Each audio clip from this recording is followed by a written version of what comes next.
Okay, so we will continue on with the 7-point mind training. Today we have 3 more points.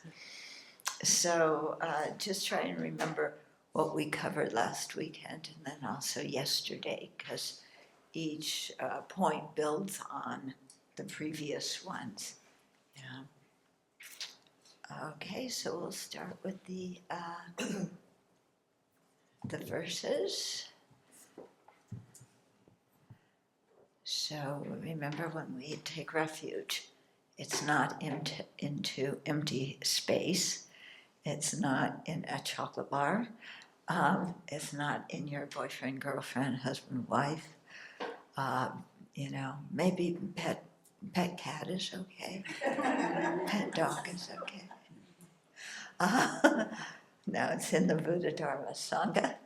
So we imagine them in the space in front and ourselves surrounded by all the sentient beings, seeing them all in human form, and remembering their kindness.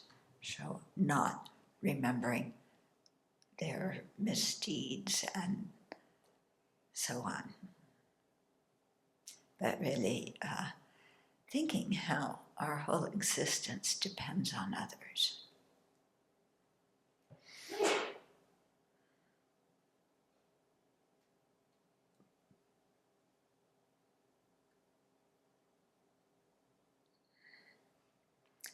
So let that think in and sink in that our whole lives depend on others.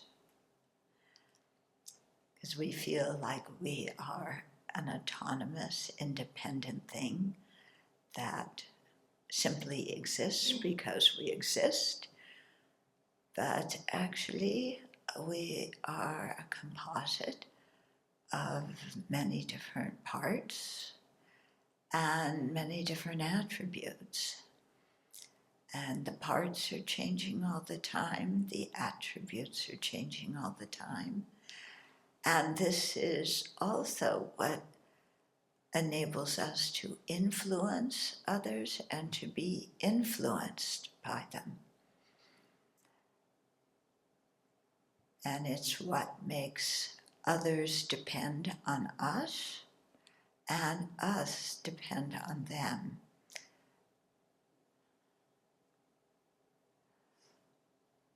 So when we really think about that deeply, our concept of self changes.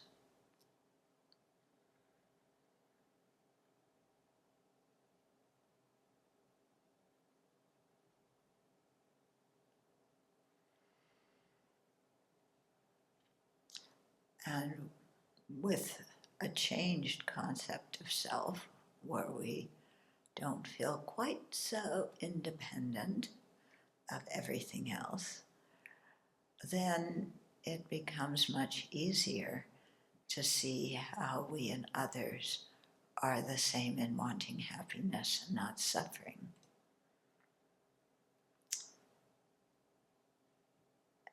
And it becomes easier to see suffering as something to be eliminated no matter whose it is.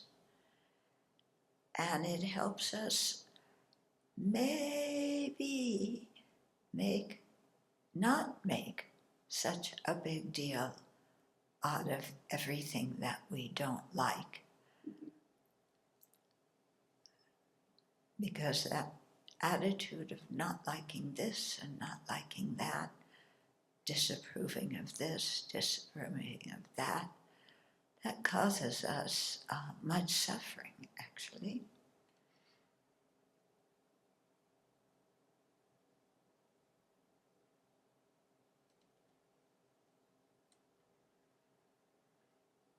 So wanting to free ourselves and to help others free themselves from this self-centered mind and self-grasping ignorance, then we generate the bodhicitta, aiming for full awakening.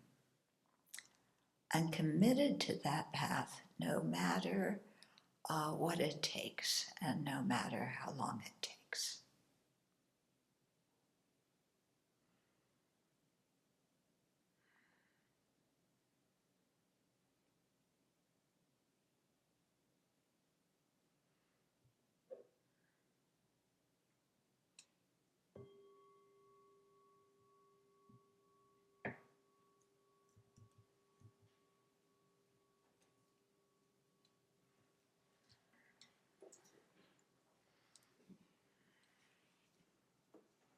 Yeah, it's strange, isn't it? How we feel like, oh, I am here.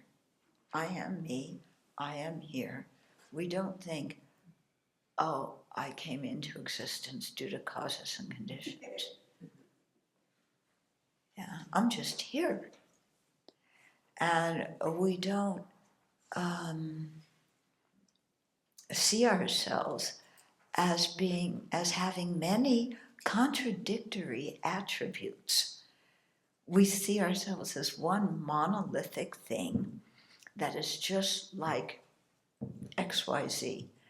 But when we look closely, we have virtuous mental states, we have non-virtuous mental states. Each one of them fluctuates in terms of strength, in terms of what sparks it.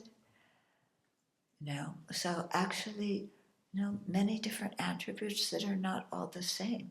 And if you think that you are consistent and don't have contradictory attributes, then look more closely, because sometimes you're very kind and sometimes you're very antagonistic, and sometimes you're in a good mood and sometimes you're in a rotten mood. And sometimes you're generous and sometimes you're stingy. Yeah? Sometimes we make good decisions and sometimes our decisions are off the wall. So, where is there one solid thing that is me? Yeah. So that whole feeling, what is this me that I have to protect? When you really sit down, okay, so who's this me that just exists there, that needs to be protected, that is so vulnerable to people's words that I deem as unacceptable, people's actions that I think are, undeserved. So I have to, protect this self physically, mentally, emotionally, from everything.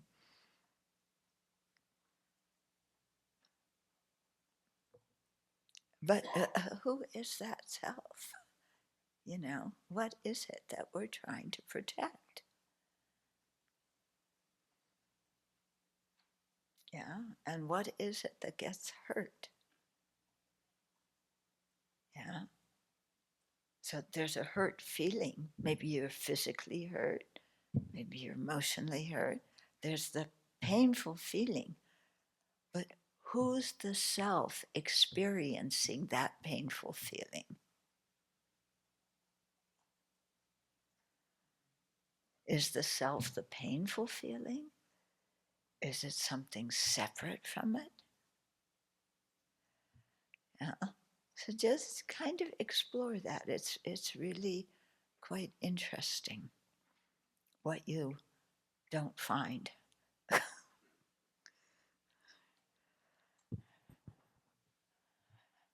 Okay. This one.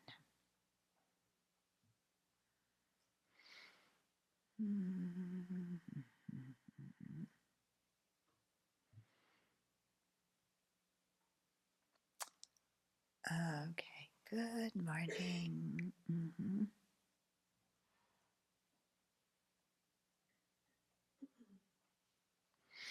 Okay, so we've done the first 4, the preliminaries, the main practice. Okay, the third one was changing adverse circumstances into the path. That one's pretty juicy, isn't it? Yeah, use it. Use it in your life. It's helpful. The fourth one is elucidating a lifetime's practice. So remember, we talked about the 5 forces or the 5 powers in your life and at death. And, again, this is something really, these 5 are important to remember and to make yourself very familiar with these, and because they're certainly not going to arise at death time if we don't practice them during our life. Yeah, because we're so much creatures of habit, the kind of mental states that come easily in our mind. We just are habituated to them. We rely on them. Even if they're painful, they're familiar. Yeah. But with these 5, we want to really remember to, steer our mind in a different direction and make that a habit while we're alive. Yeah. Otherwise, at the time of death, we go into whatever has been familiar. Yeah. So, what's familiar? Yeah, I don't like what these people are doing. They're making too much noise. Or, why isn't anybody coming to see me when I'm so sick and dying? So either they're there and they're bugging you, or they aren't there and you think that they just don't care. Yeah? We usually have those 2 things, don't we? And we go back and forth. We're never actually there with people accepting the care and affection that they give us. We're always, they're doing this wrong or they're not giving me enough. Yeah? I see a few people agreeing with me and a few people looking like, yeah, what are you talking about? Me? I'm perfectly consistent. I'm grumpy all the time. Yeah? Okay. So then the 5th one is the measure of having transformed one's thoughts. Okay, so at the closing of yesterday, we talked about the 2 witnesses of foremost importance. So other people's feedback, how they can see how we've changed, and also how we can see how we've changed. So really developing an ability to evaluate ourselves in a more realistic way without going to, yes, notice our good qualities, but don't get arrogant about them. Oh, notice our misdeeds, own them and amend them without feeling guilty. Okay, so how to evaluate ourselves without a lot of heavy judgment, which is something that we're quite familiar with, aren't we? Yeah, it's like, oh, I did something good. Wow, look at me. Or, oh, I bungled this. I can't do anything right. Yeah. So we gotta get over that yo-yo mind. Okay, so the 5th one, the measure of having transformed our thoughts, helps us see on what basis we can evaluate ourselves. Okay, so if your thought training practice is working, the first line says, one is always accompanied by only joyful thoughts. Maybe you could say, I'm always accompanied by more joyful thoughts, not only. But, I'm happier than before, yeah, because I'm not as ego sensitive. My buttons aren't so big and red with the sign that says don't push, that stick out in the narrow categories so that anybody who just looks at us, we go like, oh, they're pushing my buttons, you know? So, yeah, when you just see that, oh, things you used to be really ego sensitive about, now people say that to you or do that or look in a certain way, and it's okay with you. You don't make a big deal out of it. Wouldn't that be nice? Mm-hmm. Okay. And if you really practice thought training well, a sign of having changed is that you feel happy when you're criticized. Yeah, okay. Now you're going, what? Now she's gone off the deep end. No, I'm just telling you what Langri Tangpa said. Okay. But if you really practice opposing the self-centered thought, then whatever hurts the self-centered thought, you're happy about. Okay? So somebody criticizes you. Why do you have that fault? Or how do what do you do under the influence of that fault? What is feeding it? It's the self-centered thought. Okay? And so the self-centered thought feels hurt when it's criticized, because self-centered thought thinks, I don't have any faults. Yeah? And even if I make a mistake, they aren't that big, and people shouldn't notice them, and they should forgive me. Yeah? So, and that's why we're so hurt when people don't even, say good morning. Or when somebody looks in your bowl and with these big eyes like, you took that much. And you're going, you broke your precept looking in my bowl. You're not supposed to look. Yeah, so blame the other side instead of, oh, I did take a lot. Or some people, you can't even see what's in their bowl because they took 2 spoonfuls, you in the back row. Yeah? And it's like, her bowl's empty. Yeah? So, yeah.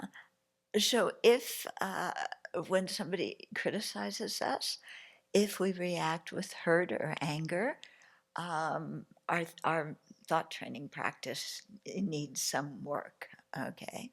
But if when our reputation is completely ruined, you're happy? Yeah? Yeah? Oh, what are you attached to here? I want a good reputation. But, when it's really ruined and all these people think that about you, then to say, I give it all to the self-centered thought. It's the one that made this happen so it can take all the pain. Yeah. And when you're sick, if you want company but nobody comes, or if you're the kind of person when you're sick, you don't want anybody else around, but they keep coming. Yeah. So to just say, if you get upset with either one of those because it doesn't meet what you want, and other people should know what you want without you saying, and listen to the dictates of your rules of the universe, and they aren't doing that, and so you respond with anger as usual, then our thought training practice needs some work.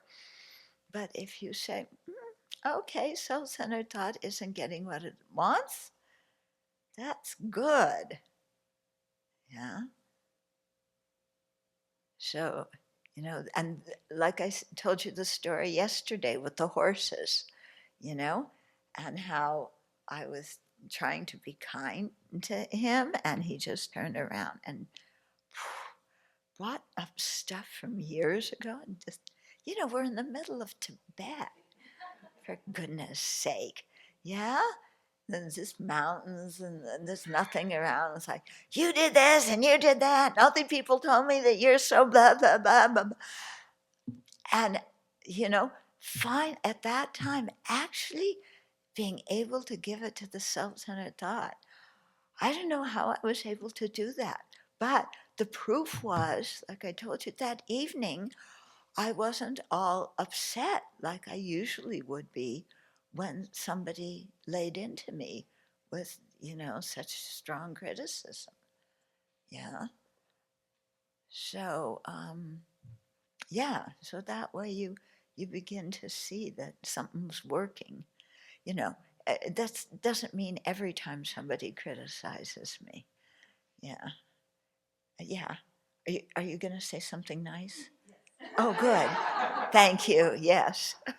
Don't ruin my reputation. Tell me I don't know what I'm talking about. I've just been curious, how did you interact with him after that? I kept a bit of a distance because he was upset. And sometimes when people are upset, you just have to give them space. If you try and talk about what happened, it's not going to work because they're too triggered. In his case, also we were on pilgrimage, and I wasn't going to waste the time on pilgrimage being at Lama Lotso's lake, which is a holy lake, and I mean just the feeling around that. I was not going to waste my time being upset with him. I just there were only 6 of us, I think, in our party. So I just, I didn't try and go and talk about it, but I didn't, I gave him space. Yeah. And I knew him from before, and he had some problems. Very intelligent, and very good Dharma teacher. But he had a temper. So it wasn't unexpected. Yeah. And in an event that happened later, I saw him do something that is something in relation to one of our teachers. And what he did is just something you don't do with your teacher. And then it struck me, wow, he's really suffering. Yeah. That his temper really causes him suffering. And so that changed my feeling in general about him. Yeah. But being able to appreciate his good qualities, because, many times when you have Dharma questions, you can ask him and he'll know. Okay. I haven't seen him in many years, but okay. So one is always accompanied by only joyful thoughts, or we're going in the right direction. We're more joyful than before, especially when we meet criticism, or people are picking on us, or who knows what. Okay, so learning to be peaceful, not only in calm situations, but also in turbulent situations, So some people, when there's an emergency, they just go, what do I do? Yeah. And some people, when there is an emergency, they just get calm and they see what needs to be done and do it. Yeah. So it's ways of training ourselves. Okay, now this next phrase, a reversed attitude indicates a transformation. Okay, so intellectually, we understand thought training. That's the first way. We intellectually understand how to think. Okay, but actually doing it is another thing, integrating this in another thing. So there are 5 signs of acquaintance with the thought training practice that indicate a reversed way of seeing things. And these five, with their five reversed way of seeing things, is they're likened to five great beings. Okay, so I don't ask me who the great beings are. It's just five. What do you say? Not stereotypes, but archetypes. Yes, of how we can be. Okay, so the first sign of acquaintance is the great-minded one. Okay, so this person devotes their whole time to cultivating bodhicitta, and they don't waste time. Okay, so they are reversed. The reversal for them is hanging out, chatting, watching the news, entertainment, checking out, different websites and researching this and that has no pertinency with whatever you're doing. Okay, so it's a reversal from all of that. It's really focusing on the Dharma. That's the great-minded one. Okay, then the second one is the great holder of restraint. So this is someone with very deep conviction in the law of karma and its effects, and wants to protect themselves and others from transgressions and non-virtuous actions. And so they're really developing their mindfulness to remember the virtuous actions and their precepts, and the introspective awareness that monitors the mind and body and speech and sees that it's conforming with what we want. Okay, so that's the great holder of restraint, and what their reversal in thinking about is not caring at all about one's ethical discipline, no mindfulness, no monitoring of body, speech, and mind, just plowing ahead to get whatever you want without any regard of the effect of your actions on other people. So just, an idea comes into my mind and I impulsively do it, and I don't think about the effects on others. I don't think about the karma I'm creating. It's just, yeah. Okay. So that the holder of great restraint, yeah, who is somebody who deeply believes in the law of karma and its effect, and in the law of just cause and effect in general, they're reversed from this very careless attitude, that lacks conscientiousness. Okay? Then the third one is the great ascetic. Uh-oh. Uh-oh. What does a great ascetic do? They have to go in a real cave, cold, no Amazon where I can't order something that's delivered the next day, no groceries that I can order delivered to my cave. In fact, I'm deprived of all the food that I eat. That's what we think of as asceticism. Here, okay, the great ascetic is somebody who is fearless. Yeah, not somebody who's afraid. Yeah, but somebody who's fearless, who's prepared to undergo hardship in order to purify their negativities, create merit, and learn the Dharma. Okay, so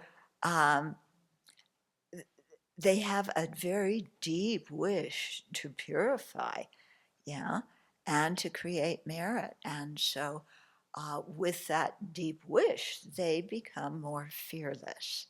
Yeah.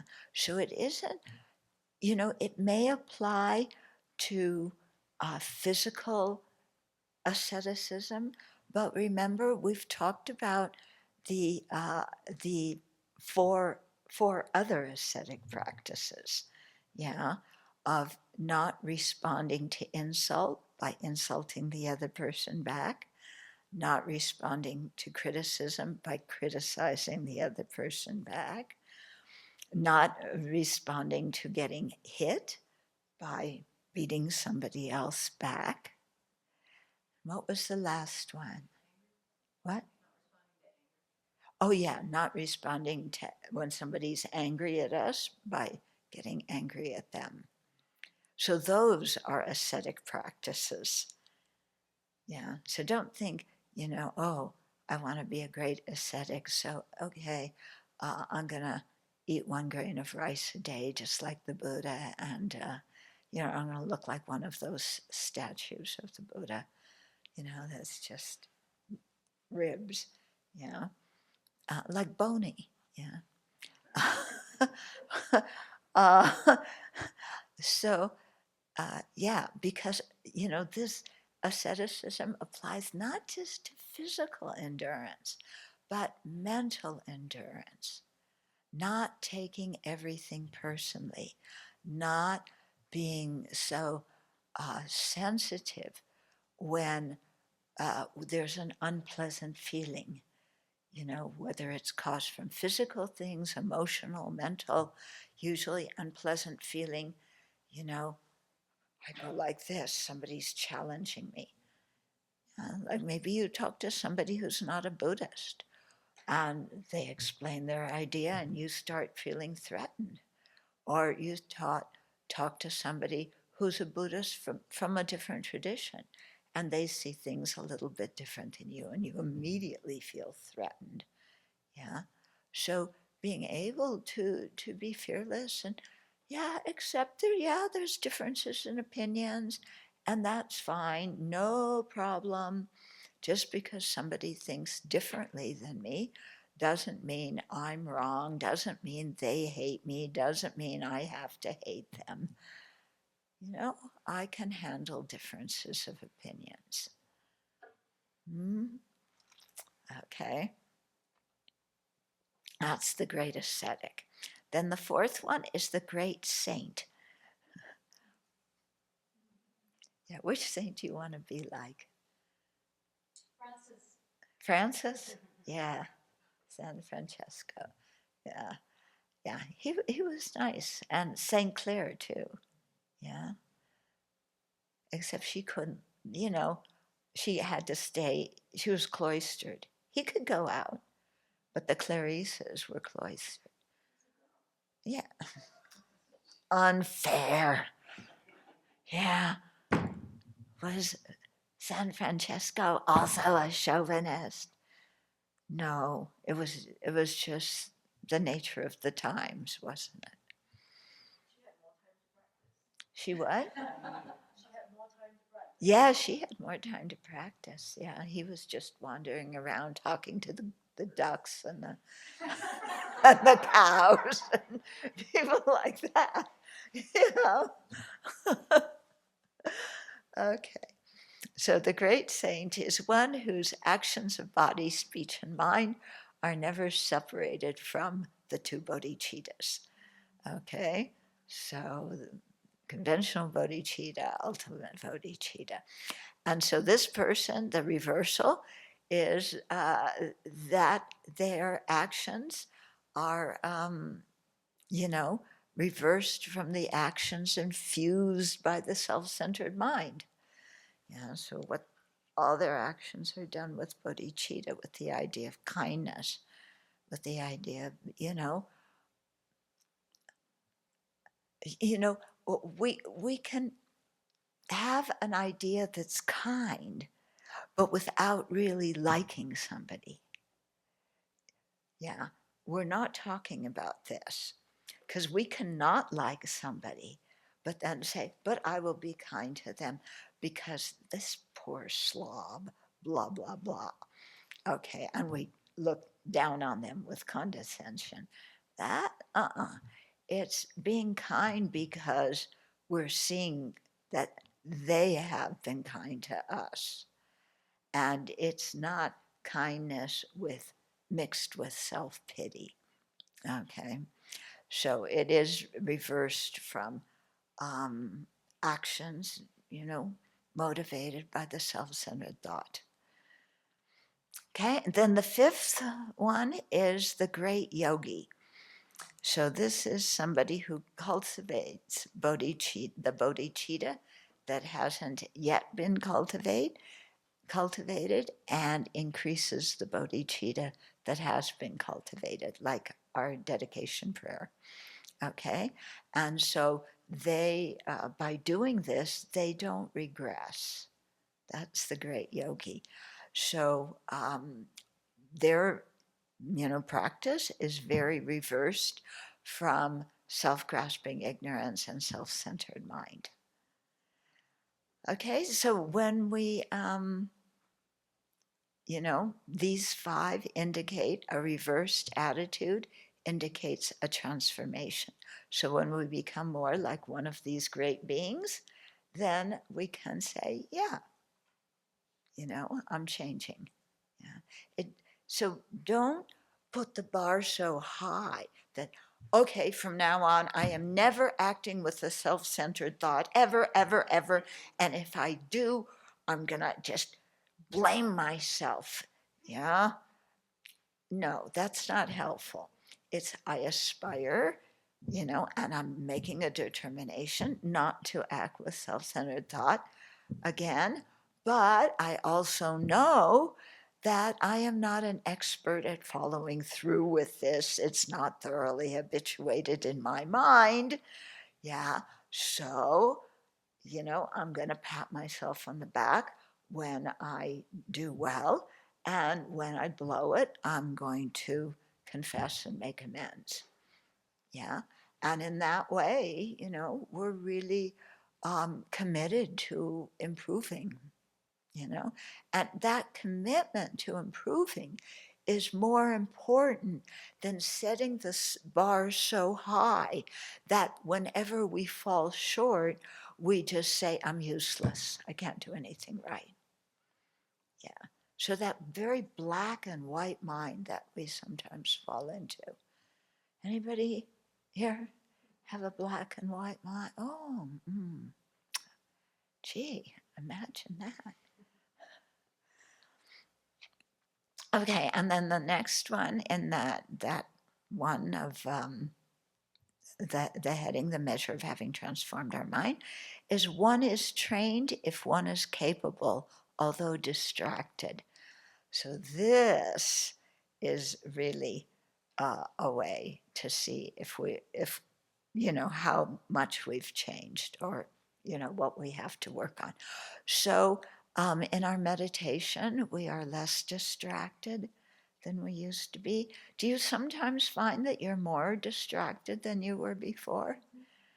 Yeah, it goes up and down. You think you're making progress, not as distracted, and then you sit down to meditate and your mind is all over the world. Sometimes with a planning mind, you're planning every retreat, every teaching, all your whole Dharma practice in the future, but practicing right there in that meditation? No, because you're busy planning. Yeah, do we have some planners here? Yeah, yeah. Oh, yes. Yeah. Uh-huh. Yeah. So here we have the opportunity. Do we use the opportunity? No, we're planning for more. Yeah. Um, so in our meditation, we're less distracted. Yeah. And also when we are with other people, we're less distracted by the potential defilements that could arise. So, for example, we're with people and they start gossiping about somebody, and you could see that in their talking. This is such a weird way of sometimes how groups bond, the people in a group bind, like at a workplace, it often happens. You know, everybody decides they don't like this person. It's like grammar school. Yeah. Do you remember in your classes, there was always a couple of kids who, like everybody said, ugh, you know? How did everybody else bind together? By saying, oh, so and so, they have cooties. Yeah, I don't know if your generation had cooties, but it seemed like my generation, there were kids who had cooties, and nobody asked what a cootie looked like or what a cootie was. It's just somebody else had them, and you didn't want to hang out about them. And that's how people bind together, by picking on somebody else. Okay, I had a wonderful experience with this. Sixth grade. Some of you have been sixth grade girls. Yeah, maybe the boys. I think sixth grade boys do something similar, but a little different flavor. Anyway, what we used to do. Just true confession. It was before I met the Dharma, so don't think that I always do this. But every week we made a list, uh, of who we liked in the order of, who we thought was nice, and then going down to the people who had cooties at the bottom. And we made a list, and we had our little cliques, little cliques of tween girls, And so I was in a clique, and I decided that for some reason that I have no memory of, that we should kick Rosie Knox out of our clique. So I convinced everybody else in our clique. We were about, I don't know, 4 or 5, maybe 6 girls, tweens, and we're going to kick Rosie out. So we kicked Rosie out. I was the instigator. Oh, that was good. Yeah. Then what happened? The other girls kicked me out. Yeah. Okay. So then I got an experience of what it was like to be the one that everybody says, that person's just so awful, So when you're with people who think like this, and this happens in office places, have you ever worked in an office where people are, they kind of bond by not liking somebody else? Yeah, it happens in Dharma centers. It happens anytime in a group, sometimes in families. There's one person in the family. Yeah. Yeah. Yeah. So when we are able to be with groups, and if they start doing this, we don't participate, and we even say, I feel very uncomfortable about everybody turning on one person and talking badly about them when they're not here. So excuse me if I leave. Yeah. So if we can do that, yeah, and risk the other people in the group maybe not liking ourselves because we happen to say the truth, which was what was going on was unkind, yeah, then, there's been a change in us. Before, when people were gossiping and, everybody was down on one person, then we joined in gleefully, so much relief that it wasn't me until it was. Yeah. And I'm still devastated because I was kicked out of the group. Oh. Yeah. It's amazing how sensitive we are to those things. Yeah. And but it was actually a very good experience. Taught me a lot. Okay, so that's the fifth one. Now we're at the sixth one. So the sixth one are the commitments of thought training. Yeah. So I know people don't like the C word, and I know the C word is more frightening to you than the other C word of cancer, which is commitment. People nowadays do not like commitment. To them, commitment means I am trapped. Yeah.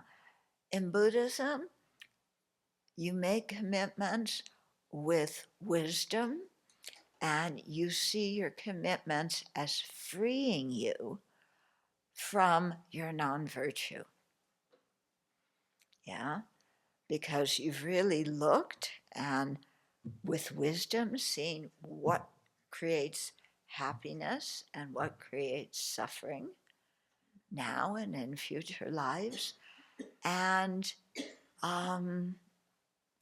you're willing to commit to abandoning certain actions and practicing others.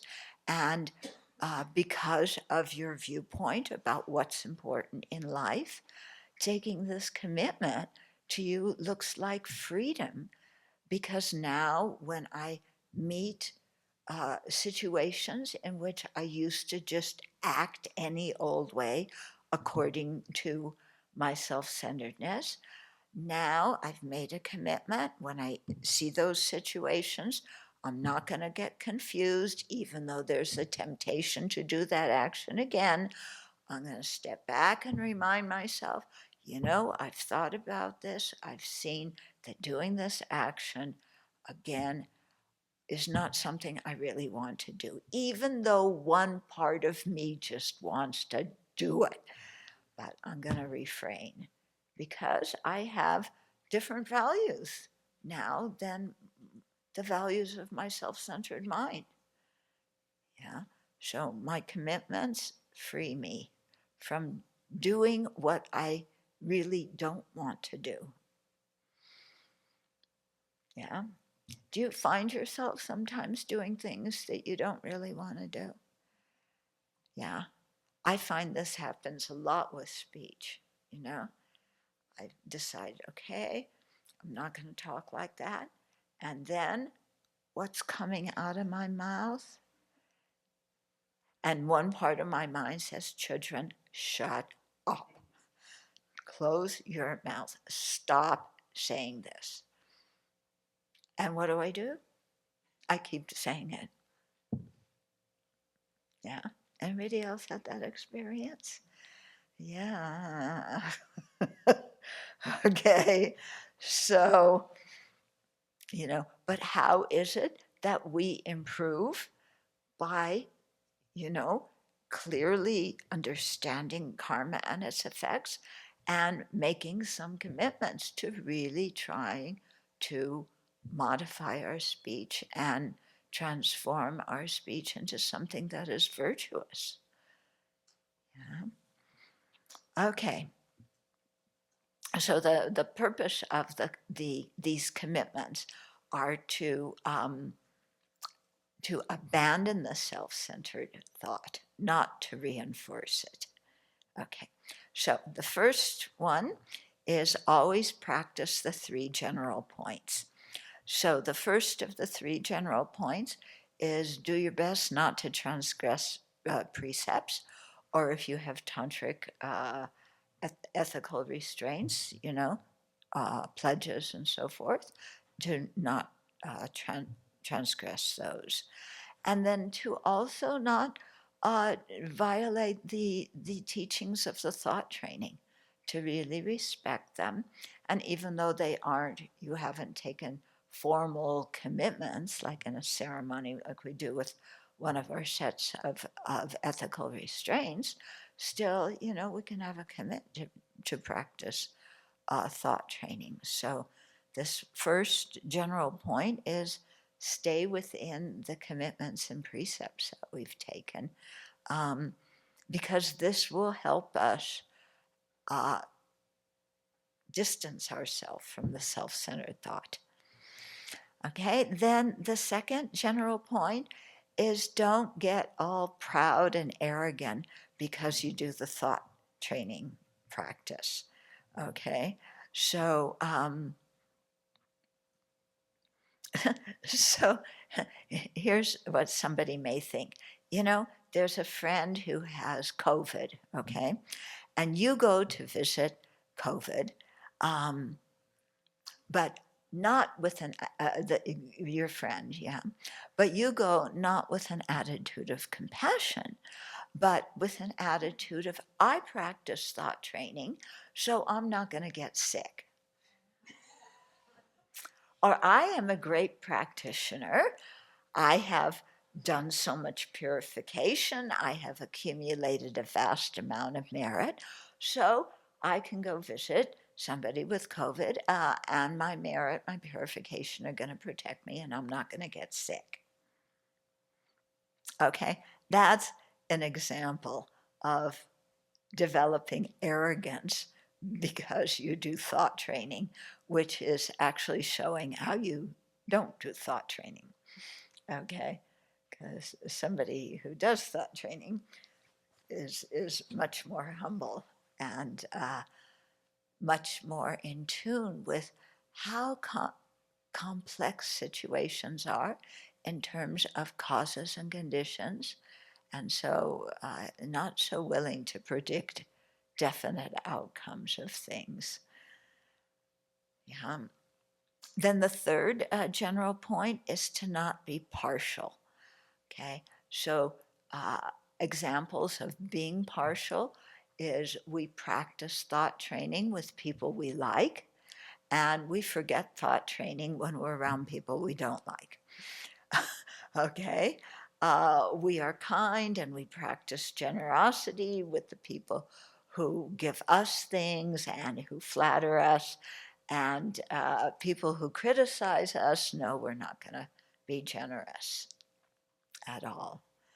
Okay, so this is something to watch in our mind, and it's really something, to watch. How do we discriminate the people I like?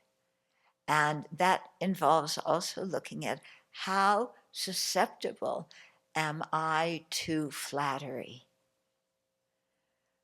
Okay. So, the prez these days is people can manipulate him because he loves to be flattered. Yeah. And Zelensky didn't flatter him when they met. So he was person non grata until he, gave enough flattery and to be accepted again. So we don't want to be like that we're only kind to people who say nice things about us.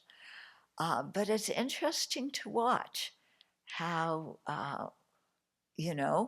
we are partial towards our friends who like us and support us and stick up for us, and not towards people like Sam who are kinder to us than the Buddha.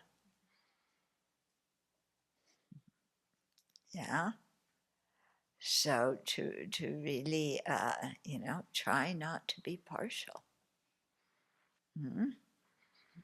Okay, and the second commitment of thought training, um, the first one was always practice those three general points, okay?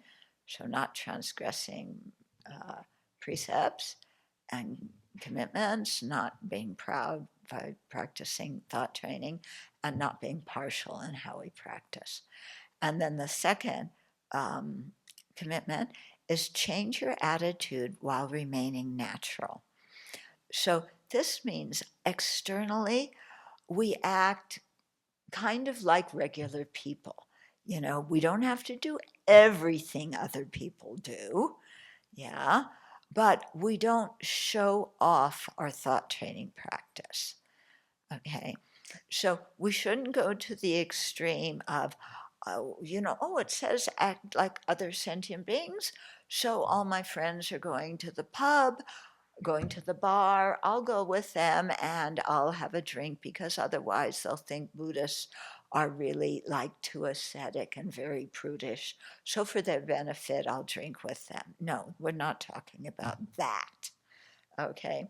What we're talking about is, this attitude of being stuck up because I'm a practitioner of thought training. Yeah. And it's very interesting to watch how whatever um, beyond thought training, whatever Buddhist tradition somebody practices, theirs is better than other ones. Okay?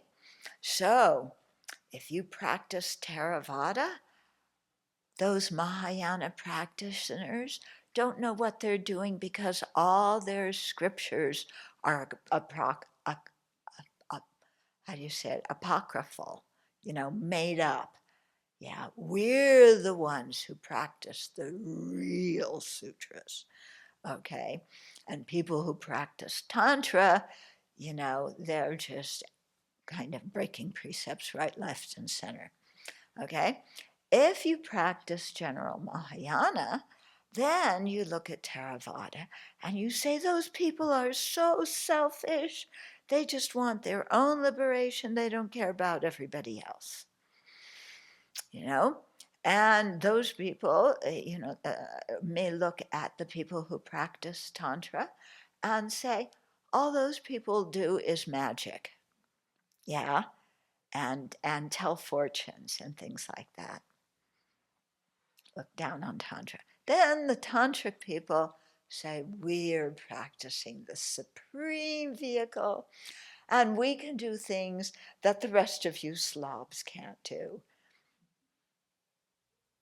And they say that because they're not really understanding Tantra very well. Tantra doesn't mean you can do those things just because you want to. Okay? So here it's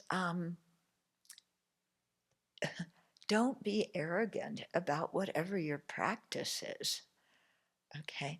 We had an interesting situation in, you were involved in it, in Bodh Gaya. One of your roommates, yeah, was a young man who had taken highest class Tantra empowerment.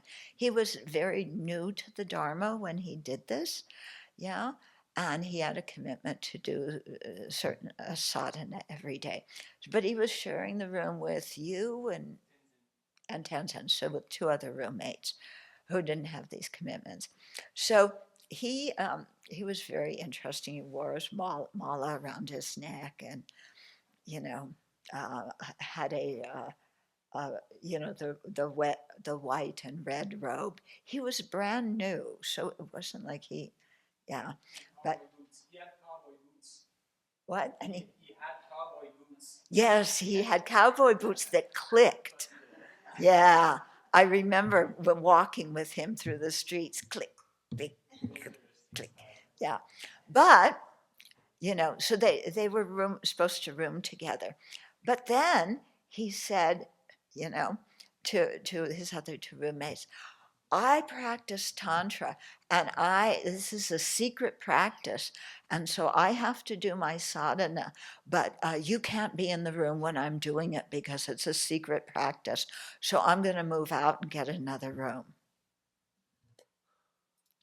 Yeah, so this is a very good way to keep a secret practice. You announce to the world that you are doing a secret practice and that you have to be in a space different than them, which you don't have to be. Secret practice doesn't mean you have to be in your own room and kick everybody out. Secret means you don't announce it to the world like he was doing. Yeah, because he was new and he, hadn't had the teachings. He didn't understand. Yeah. And yeah, I had a little talk with him. Yeah. And I said, most of us don't wear our malas around the neck, and wearing that robe, it doesn't go over so big in this kind of, in other situations, yeah, but not in this situation. So, yeah, we had, but yeah. Anyway, he meant well. He meant well. Okay. So change your attitude while remaining natural. Don't make a big deal out of your practice. Yeah. And think that you don't be conspicuous. Don't make it look like you're some kind of advanced practitioner. You know. Okay. Then the next one. Let's skip this one. This one's really hard. Speak not of the shortcoming of others. But they have so many shortcomings. And shouldn't I always speak the truth? Yeah? So somebody says, oh, how is so-and-so? I haven't seen them for a while.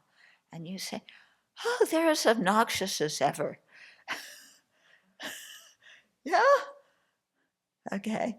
They did this, and then they did this, and then they did this. Yeah. So don't speak of the shortcomings of others. So, we can give others advice when we really care about them and we want to help them with a kind motivation. But, let's not just sit and, bond with somebody else by speaking about the shortcomings of this person over here and not make ourselves feel arrogant because we have a long list of different people's shortcomings that we are ready to share at any time. Yeah, they did this, and then they did this, and they hurt me this way, and then they hurt me that way. Yeah, so speak not of the shortcomings of others. Yeah, is this easy to do or difficult to do? This is difficult to do. Okay, now here's a situation in which you have to think clearly, in which maybe this doesn't apply. Okay, so when I was living in one Dharma center, there was one person who was, I didn't know exactly what was going on, but something weird was happening. And I felt like they were going down a slippery slope. And Lama happened to come to the center at that time. And Lama said, how is so and so? And I thought, oh, I don't want to criticize, one person to their teacher and to my teacher. So I said, Lama, I don't really want to say. And he looked at me, gave me that look, and he said, I want to help them. You have to tell me how they're doing, what's happening. You're not gossiping because I want to help and I need the information. So then I told them. Okay. So, if you have a real motivation to really benefit somebody and you know that they need help, yeah, then you talk about maybe the behavior they're doing that is really counterproductive so that the person you're saying it to can be of assistance and help them. Yeah. So that's important. Yeah. Okay, next one. Think not about whatever is seen in others. This means don't look for others' faults. Okay? If you're walking near a cliff, look at your own feet. Don't look at others' people's feet. Yeah? We're walking on the edge of a cliff in samsara. Do we want to create more negativity by focusing on other people's misdeeds and shortcomings? Or do we want to distance ourselves and prevent ourselves from falling over the cliff into the lower realms by being aware of our judgmental mind and refraining from putting it to use? Okay, So not actively looking for others' faults. Yeah, some people really enjoy doing that.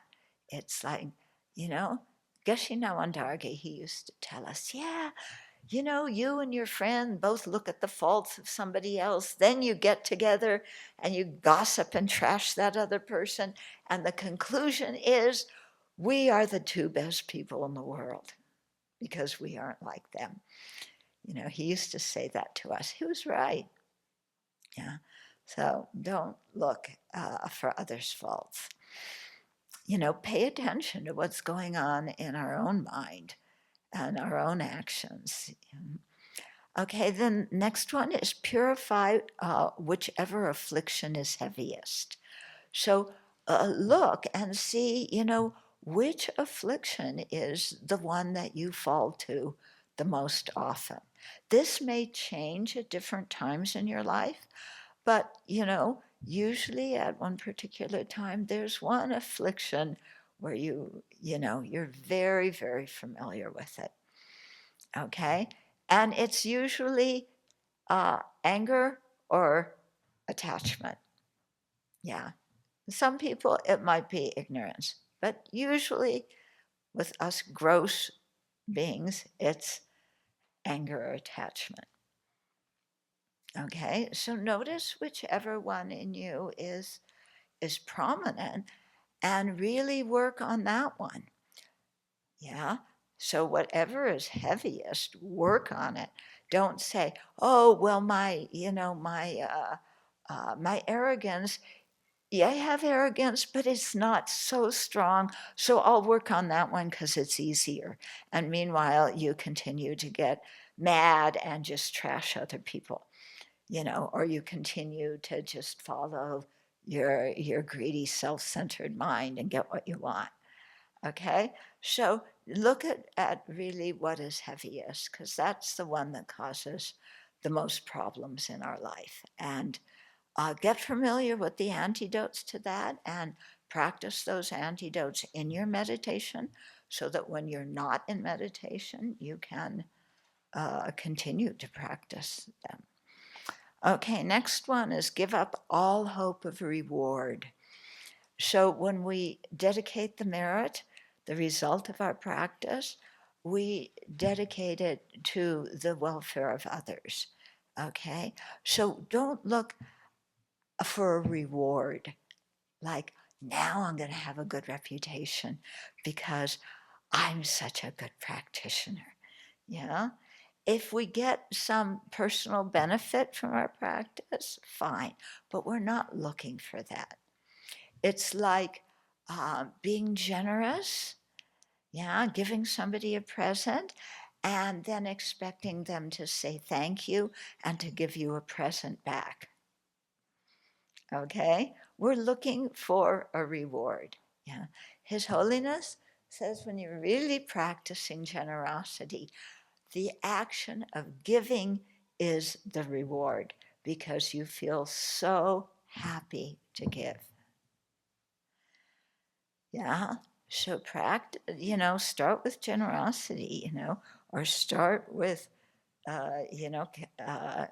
keeping your mouth closed and when you want to criticize somebody and starting to look at their good qualities instead and pointing those out, and don't look for somebody to say, "Oh, thank you, you're so wonderful now."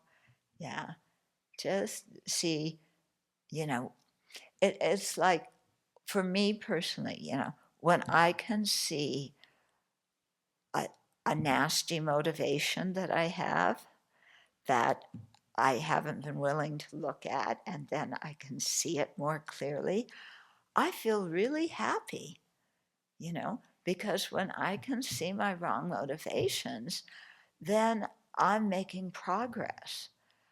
So I don't look at my wrong motivations and go, "Oh, I'm terrible." I look and say, "Oh, I'm glad I finally see that one because it's been acting under the surface in my life and causing a lot of problems." And, maybe I don't understand it completely, but it's better than before, and I'm glad. And now I can start to oppose it. Okay. Okay, next one, abandon poisonous food. Yeah, I'm not going to give examples.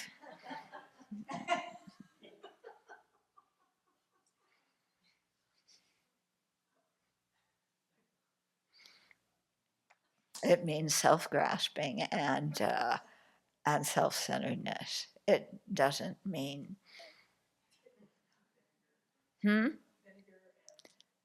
vinegars and orange juice in your cake and roasted vegetables that are burnt. Yeah.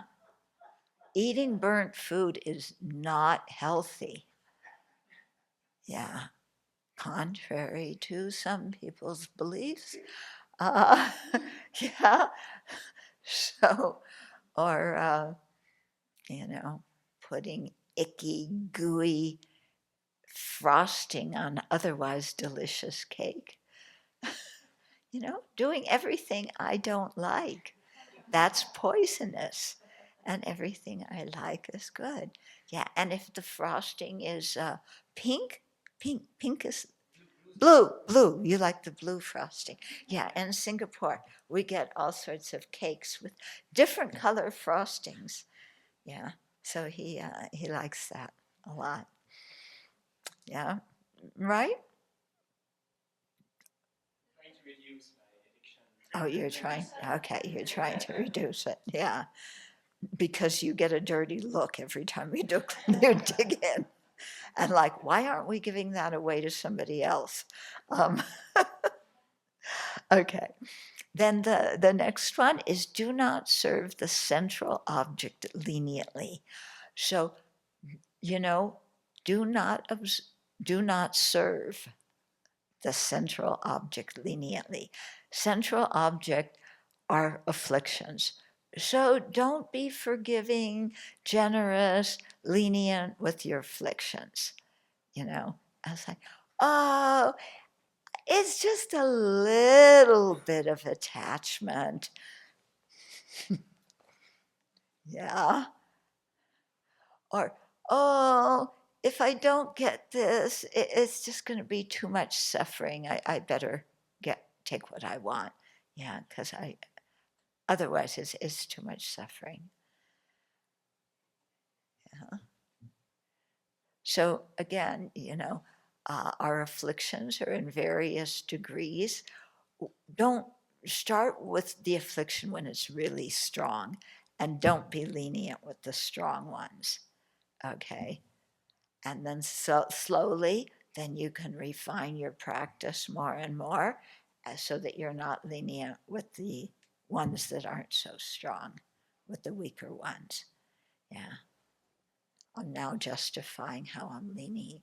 I am lenient with my weak afflictions. And then you're lenient with the weak ones, and soon they become pretty strong, and you're doing them all the time. Okay, so do not serve the central object leniently. Oh, next one. These are so good. Be indifferent toward malicious jokes.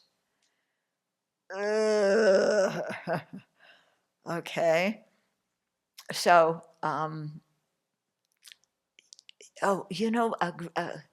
really good example. They have every year the, what is it called, where all the journalists get together and they, the White House Correspondents' Dinner. Okay, so the journalists have a big party and they invite the politicians and the rich people to come. Okay, and so there's one with that they show very often with Obama, and uh, and it was showing, here's a picture of me when when I ran for office, and he looks young, and here's a picture of me in the middle of my term, and he looks older, and here's a picture of me now and it's a skeleton, you know, and he's able to make fun of himself. He also made fun of Donnie. Yeah, I forget what he said. Anybody remember? Yeah?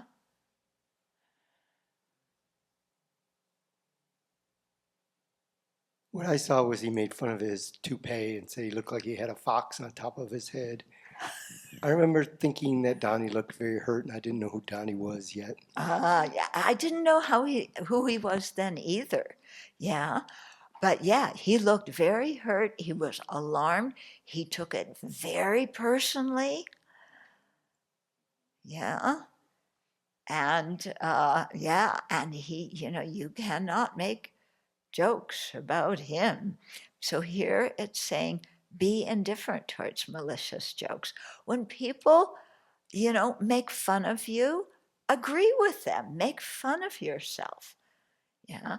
If people point out a fault and you have that fault, say, yeah, you're absolutely right. I can really be like that sometimes. Poor you, you have to endure me when I'm like that. Yeah. So go along with it. Own those things. Don't be, so like, oh, they insulted me. They said I was wearing a toupee. It looked like a fox on my head. That has nothing to do with me saying that he wasn't an American citizen, that he was born in Africa. You know, I don't say malicious things about other people. Yeah. I won't go into that again, but he just did a whole number giving a talk at the Justice Department where instead of talking about justice, it was people say, I didn't listen to it, but they say it was like a rally of his usual standard complaints about everything everybody else is doing wrong that is tormenting him and unfair, and how we're going to get even. Okay, so be indifferent towards malicious jokes. And the next one, do not lie in ambush. So don't want to take revenge, and, you're looking for a good time to retaliate. You're holding on to grudges, that person doesn't treat me the way they should treat me. What can I do? Let's see. I can do this, and that'll really get them. Yeah, get their goat. Yeah. So don't lie in ambush, waiting for your time to revenge. And some people really do. I mean, Donnie has been waiting in ambush for the last several years, and he's, planning on acting it out now. Okay. Next one, never strike at the heart. So don't deliberately, want to hit at other people's sensitive points. And I'm talking about, when you really want to get even, then you hit at, somebody's sensitive about something, so you mention that. Yeah.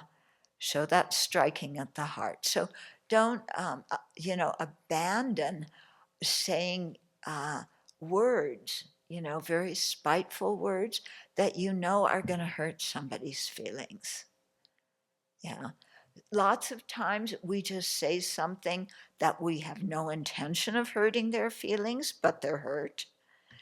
That's another situation. Here, we're talking about when we have the intention to strike at the heart and cause pain. Yeah. So that's really antithetical to the bodhisattva deeds, isn't it? Yeah. Okay, next one. Do not load an ox with the load of a zo. Okay, what in the world is a zo? Well, a zo is a hybrid between a yak and domestic cattle. That's a zo. Although some people say zos are male yaks and zomos are female yaks. So the word zo is used, it can have different meanings and different things. But if you say it's a hybrid between a yak and domestic cattle, you know? Okay, so don't load an ox with the load of a zo, because a zo is stronger and then an ox. So if you give an ox what a zo can carry, it's going to hurt the ox. So what we're talking about here is don't give people responsibilities that you know they don't have the ability to do. Okay? So give, because when you do that, then, you know, they're not going to be able to do it, and they're going to look bad and they're going to feel bad. So, you know, this can be a way sometimes of getting even at somebody. I'm going to give them a really, you know, a lot of responsibility that they're going to fall flat on their face because they don't know what they're doing. It could be motivated by that.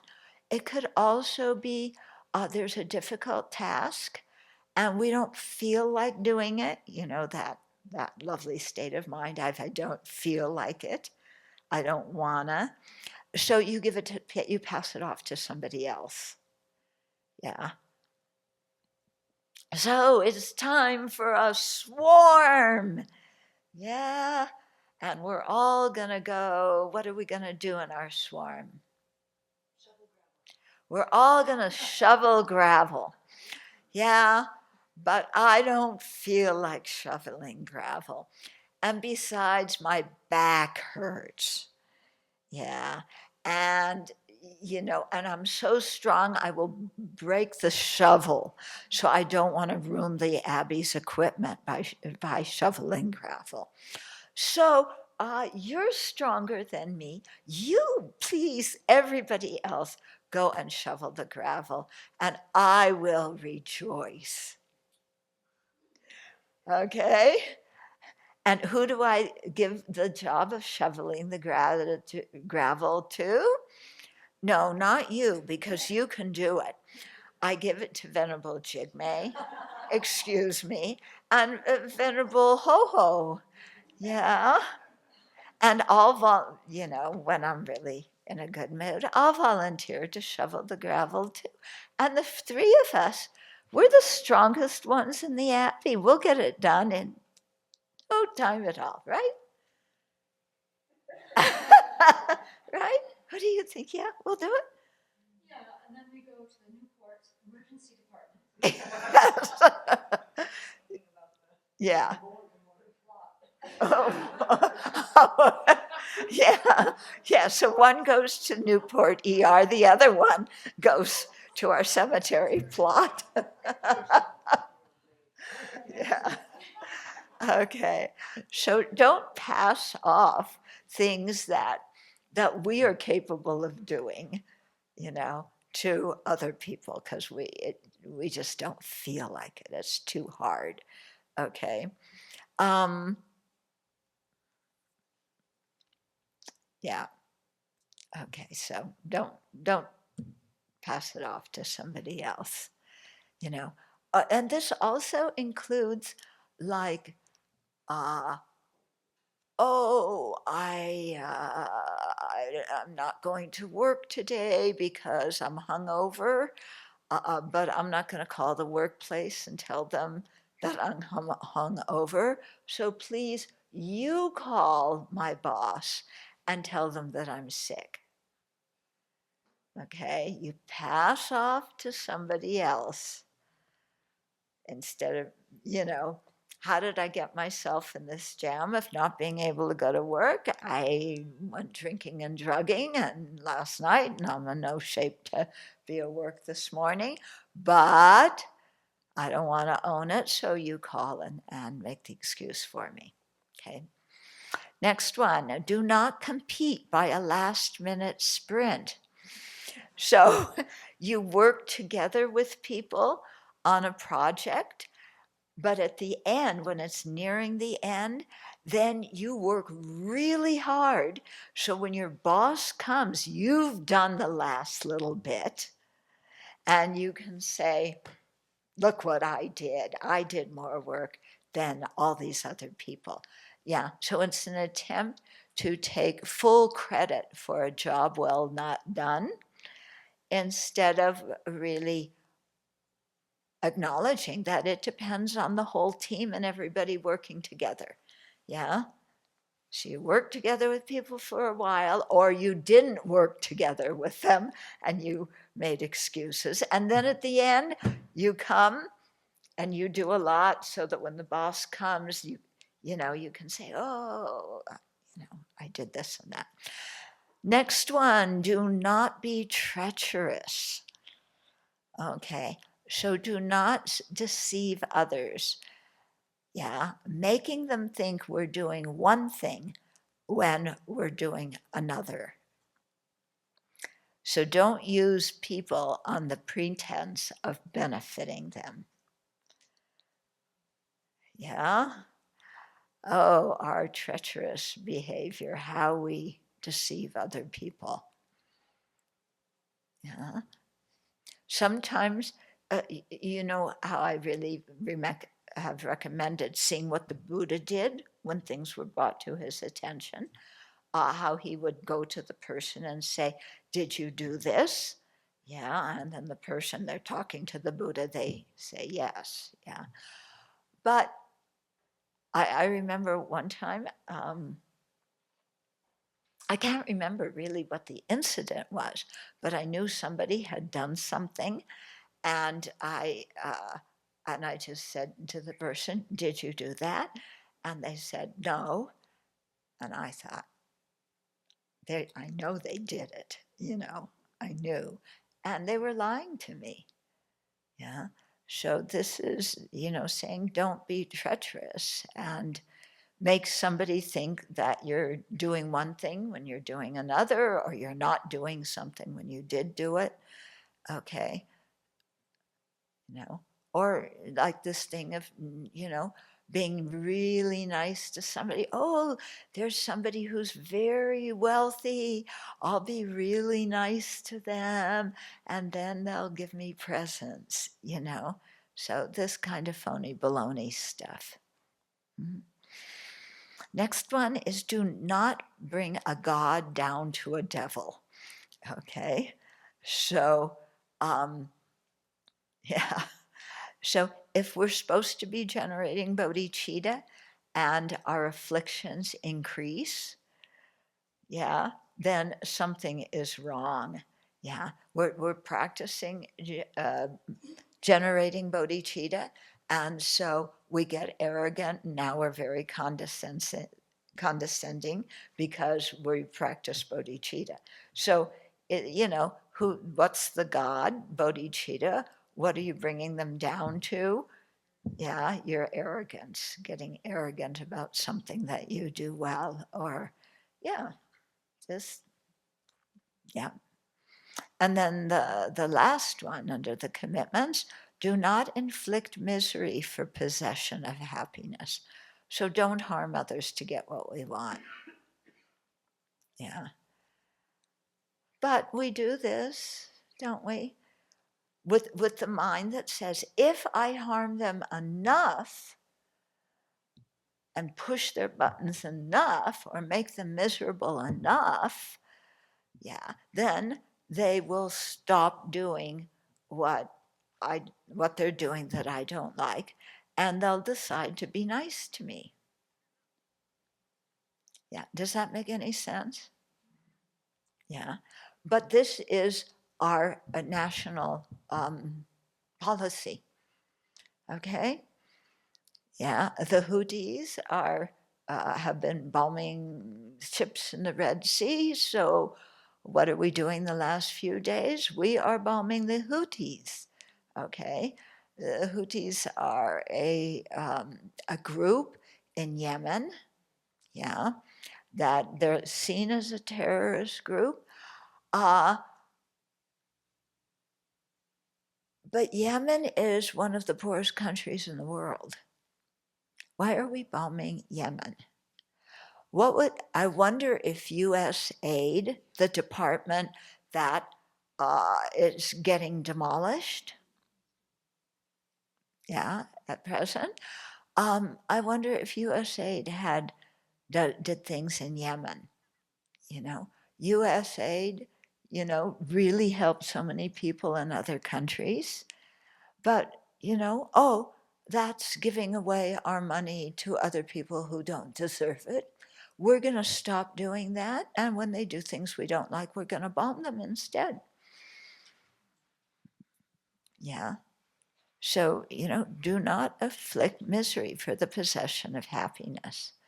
But so often, this is behind when we retaliate. Somebody did something that we saw as harmful. I'm going to retaliate. And then I'll get, then first of all, how will I get happiness by that? I put them down. I have power over them. I smash them. You think you're so good. Look what I can do to you. Okay. So that's one way, we retaliate and we feel happy afterwards. So, but like I always say, what kind of person are we that we feel happy about making other people suffer? Yeah, that is not the cause for self-respect. Yeah. Or we retaliate thinking that now somebody will like us, or at least follow my orders. And this is what goes on in prisons a lot among the inmates. Yeah, one person doesn't like what somebody else does. Somebody cut in front of them in the chow line. So what do? You and your guys go after them and beat them up sometime on the yard. Okay? Because they did something to you, you want to retaliate, you feel happy, and by overpowering that guy who harmed you, now he knows that he has to be subservient to you. It's a power dynamic, okay? So that doesn't, somebody may fear you when you dominate, and you may mistake their fear for respect. But that fear is very different from respect. Yeah. When you fear somebody, you don't respect them. Yeah. You see their fault, and you happen to be under the suppression, oppressed by their fault. But, and you may do what they want, but not because you respect them or because you agree, but because you have to. Okay? So don't, harm others to get them to do what we want. Okay, now the seventh instruction, and we're already 10 minutes over. Shall we go for it? Yes, shall we do it? Okay. People online? Yeah. Okay. Yeah, you're up. We're going to go on for another 3 hours. Okay, so the sixth one was the commitment of thought training. The seventh one is the instructions of thought training. Okay, so I'll try to go more quickly. So first one, practice all yogas by one. So, or practice all activities by one. What is that thing that's the one? Bodhicitta. Okay? So whatever you're doing, you're eating, you offer the food with bodhicitta, maybe to the people who are starving, and then you offer it to the Buddha. When you're bathing, you think you're cleansing, cleansing the the faults of sentient beings. So do everything with with a bodhicitta motivation. These ways of the gathas, yeah, that you have so much that if you haven't memorized them already, you will memorize them when you go for full ordination, of how to think when you're doing different daily activities, yeah. So use those. Next one, practice every suppression of interference by one. Okay, so external and the one that you use to deal with every interference is the thought training or mind training. So these may be external interferences by animals or spirits or somebody, saying something to you that you don't want to hear. Yeah, so instead of dealing with that interference by, getting hard on somebody, generate love and compassion. Okay. Internal interference by our afflictions. Yeah. So our afflictions, keep us doing the same stupid things we've been doing since beginningless time. So how we cut that interference is by applying the antidote. So it might be by practicing bodhicitta particularly, or using one of the antidotes in thought training or in lamrim. Next is there are two duties at the beginning and at the end. So at the beginning of the day, generate our motivation. At the end of the day, do a review and see how we've done. And then, where we messed up, do some purification and make a determination for how to handle those situations in the future.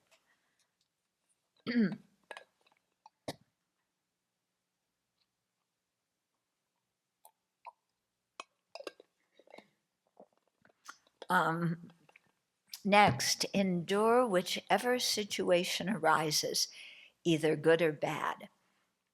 So, whatever is happening, remember it's impermanent.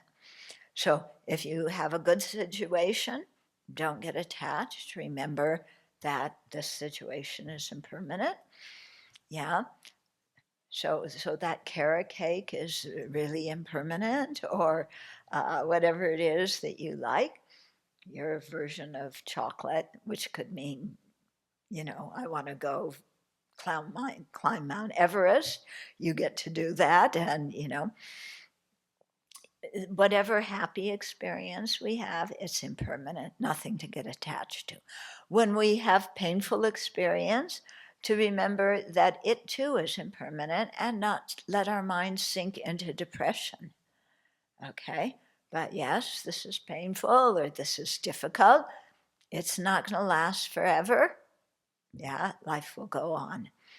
And again, you apply the antidote to pain where, you say, good, now my self-centered thought is painful. I'm so happy. I give all that pain to my self-centered thought. Or you do the taking and giving meditation. So that is endure whichever situation arises, either good or bad. Next is guard both points more preciously than your life. So the 2 points are the general advice, which is to abandon non-virtue, and the specific advice is the commitments of the thought training. So in other words, to abandon the self-centered mind and guard our bodhicitta, guard our feeling of being the recipient of tremendous kindness. Next, practice the 3 hardships.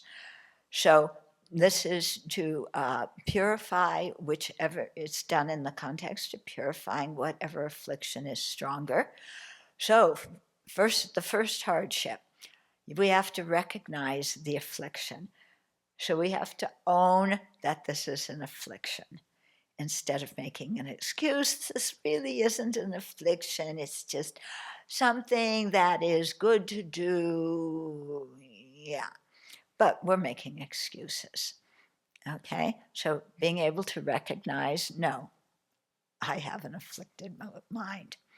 Second is to turn away the afflictions using the temporary measures like thought training and, long rim meditations, things like this. And then the third point is to sever their continuity through realizing emptiness. Okay, so realizing emptiness and being able to use that as an antidote is going to take us some time. So in the meantime, we have to get very familiar with everything that Shantideva is teaching, in Guide to Bodhisattva's Way of Life, and also with the thought training practices. Okay, then the next one is attain the three principal causes. So the first is an inner condition. So these are causes that will help your practice go well. So your inner condition is you have a precious human life. You, somebody who wants to make effort for the Dharma, you have intelligence, you eager, you're mentally fit to practice, you're eager to practice. Okay. Then the second of the principal causes, external conditions. So figuring out who is your root teacher and who are other teachers that you're going to study with. And so this is, going to take some time. You have to meet people, see who's qualified, who's not, look at their disciples and, do you want to become like their disciples? Because if this is your teacher, you will become like them, So that's the external one. So it can be very important to really make strong prayers to meet fully qualified teachers, and not just to meet them, but to understand their qualifications and then to go about establishing a good relationship with them. Okay, then the third principal condition is like our principal cause is the cooperative conditions. So have the facilities, medicine, food, clothing that you need to practice. So those are attaining the three principal causes. The next one is meditate on the three undeclining attitudes. So the first one is to rely on our spiritual master, to not lose respect for them, and to really appreciate this relationship. And I really can't emphasize this a lot. The way I emphasize it isn't the same way that some of my teachers emphasize it, okay? I emphasize it in the sense of really listen to the teachings and have an attitude of gratitude for the people who give us the teachings, and then try and practice them. In other words, not just I listen to teachings and then throw it out the window. Okay, so appreciate and don't pick faults at your teacher. That's kind of deadly. If you start picking faults and then you look at them, especially when they give you an instruction And the last thing you want to say is, I forgot what I'm supposed to say because I'm not going to say it because I don't want to do this. Yeah. So, yeah. Okay, so as I try and yeah, not pick faults, not lose respect because you hear an instruction that you don't like.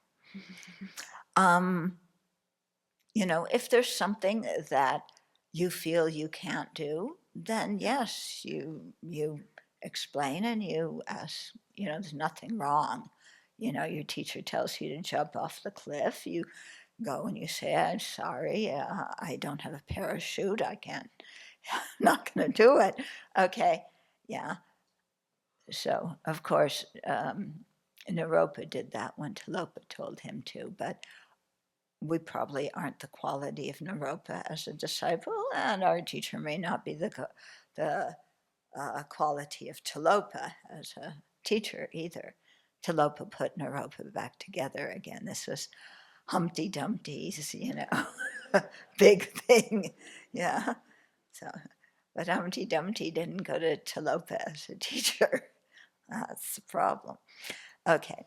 So rely on our spiritual mentor and have a good relationship with this person. Then the second is take joy in cultivating bodhicitta, and don't keep. It's important to rejoice in our practice. Yeah, and we can rejoice without getting arrogant. So don't be afraid of rejoicing in your own virtue, because it's not the same as being arrogant. If you find you're getting arrogant, then something's off. Yeah. But we should take joy in in practicing the Dharma and feel happy to have the opportunity that we have. Okay, and then the next one is, wait a minute. Yeah, this is meditate on the 3 undeclining attitudes, right? Okay, then the third one was to keep these points of advice through mindfulness and introspective awareness. So don't let our mindfulness and introspective awareness go out the window. Yeah. So those are the 3 undeclining attitudes. And, and if we can maintain them, they are really, they help our practice so much. Next one, possess the 3 inseparables. Okay, so our body, speech, and mind should be inseparable from virtuous actions. Yeah. So, yeah. So, keep them all in a virtuous or at least a neutral mental state. So physically, do prostrations, circumambulations, mandala offerings, verbally recite prayers and such mantras, and mentally cultivate the good qualities. Yeah. The next one is always practice with pure impartiality on all objects. So the objects, people, places, and things. Yeah, so be impartial towards the different kinds of people that you meet. Try and benefit all of them equally. Be impartial towards wherever you happen to be. Yeah. Oh, I'm in the Bahamas during winter time. It's so nice here. Oh, I'm back at the Abbey during winter time. It's really cold here. Let's go to the Bahamas. Um, you know, so no, learn to keep your mind happy wherever you are. Yeah.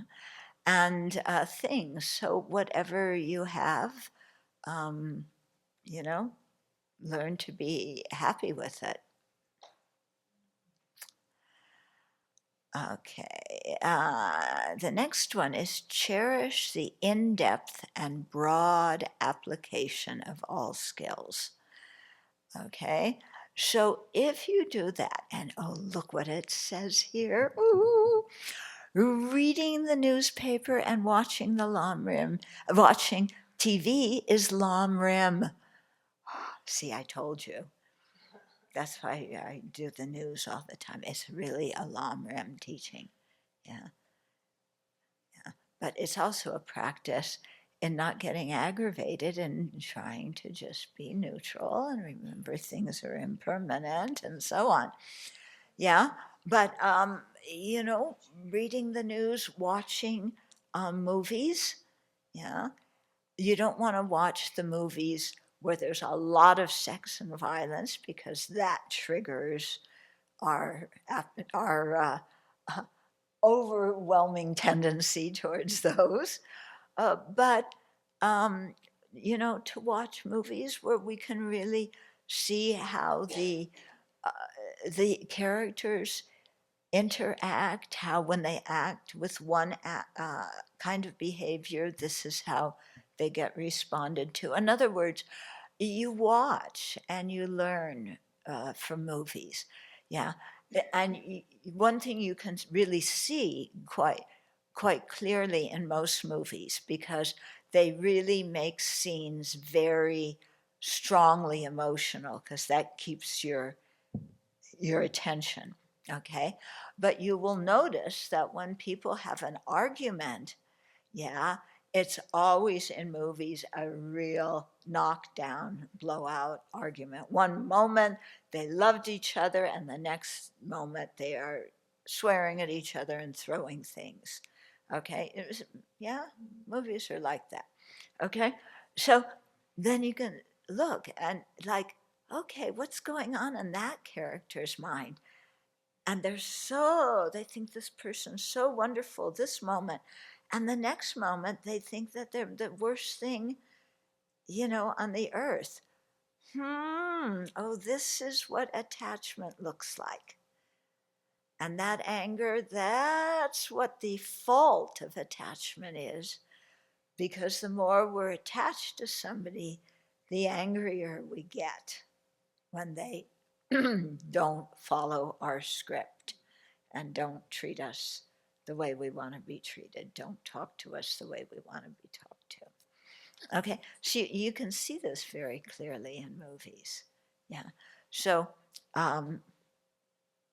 yeah, okay. So cherish the in-depth and broad application of all skills. So you're applying what you're learning to what you see around you. Yeah, and when you're in public places, you can see how people act and then say, oh, that person's sitting, I like the way their flight got delayed and they were very courteous. That's good. I want to be like that person.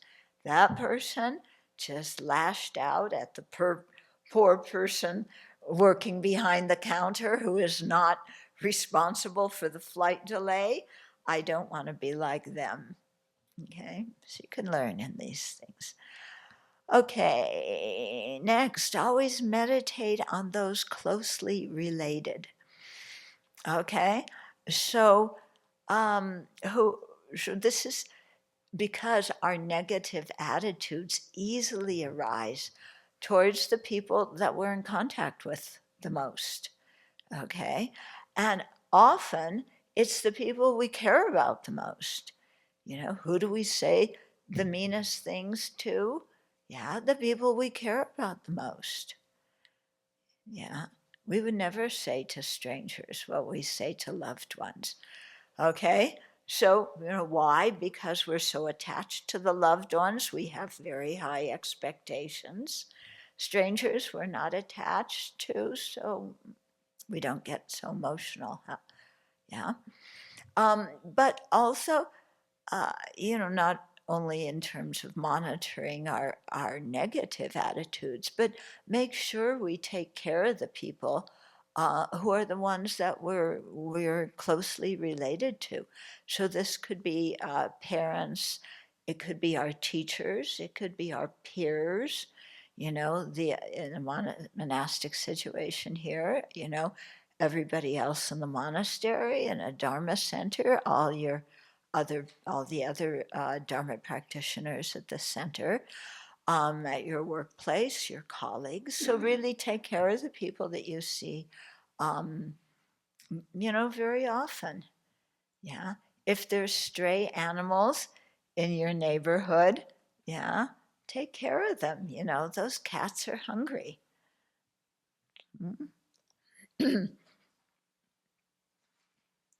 Okay, next is depend not on other circumstances.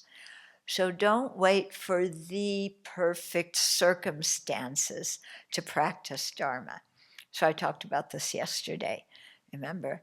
Yeah, I'm waiting for the perfect time when the weather's right, when I don't have any responsibilities, when I have enough savings for old age. Warning, you never have enough savings. Yeah, I don't know anybody who has enough money. So don't say, I'll practice Dharma when I have enough money for X, Y, and Z. You never have enough. Okay. So don't wait for the perfect circumstances to do your practice. Practice with what is happening now. Yeah. I'll practice when the kids are grown up in another 45 years. That's how long it takes your kids to grow up. Yeah? Yeah. My generation, we were out of the house ASAP. Then we noticed, the next generation, wow, they had one problem. They called their parents were right there helping them. They were unhappy at the monastery for no good reason, remember? And he called his parents in Illinois or Indiana or somewhere, and Dad drove out here immediately and picked him up. Yeah, my parents, my generation, well, you chose to do that. Okay, deal with it. Yeah, and that's how we grew up. Yeah. But how did I get off on that? Yeah, don't wait for the perfect circumstances. Yeah, because they never come. Yeah, your kids never grow up. You never have enough money. Um, there's never peace in the family. There's never whatever it is that you are saying, I will practice when that happens. Next, exert yourself, especially at this time. So while we have a precious human life, use it. Don't waste it. Don't squander your time by indulging your depression and indulging your self-criticism. Okay? So it's important to value the Dharma, respect your spiritual yearnings, yeah? And use the opportunities that we have right now. Okay, next one. There's a lot of these. Do not follow inverted deeds. Okay, this one's kind of fun.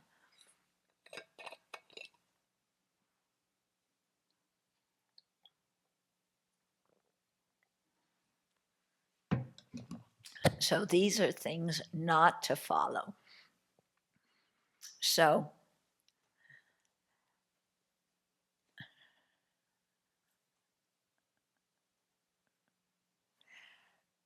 you are, the first one is inverted fortitude or inverted patience.